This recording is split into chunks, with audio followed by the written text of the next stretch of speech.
Metabolically speaking, there's a massive difference between training on an empty stomach or training with carbs in your belly. To really do this justice, we better sit down and have a conversation about this.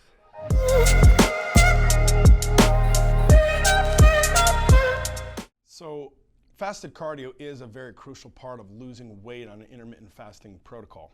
One of the dangers, and people are very concerned about training on an empty stomach, is losing muscle.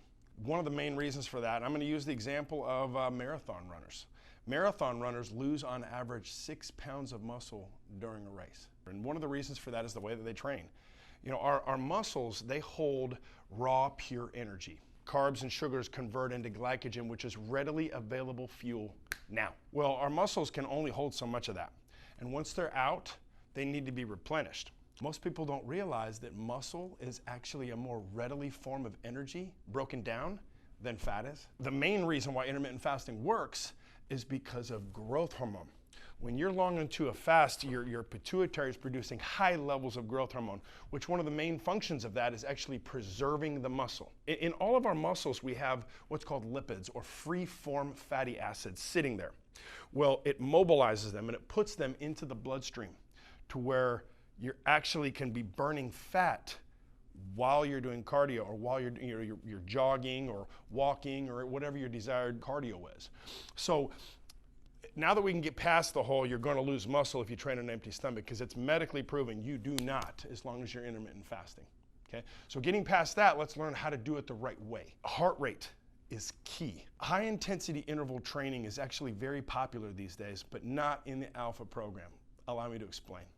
We do our cardio fasted. You may go to a high intensity interval workout and you might burn 900 calories. A large portion of those calories, maybe so much as 700 of those 900, come from muscle or glycogen. Whereas I would rather burn 300 calories and have them all come from fat. Does that make sense?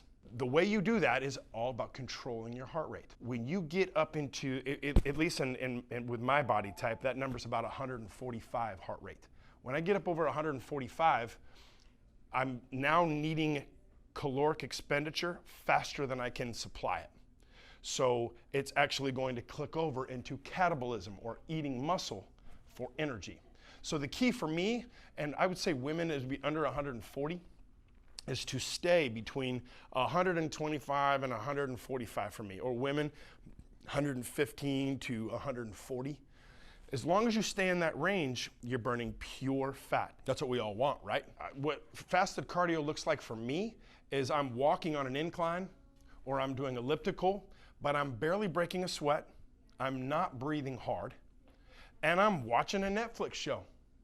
One of the hacks I like to say is to find a Netflix episode you're not watching with your spouse and make it your cardio show.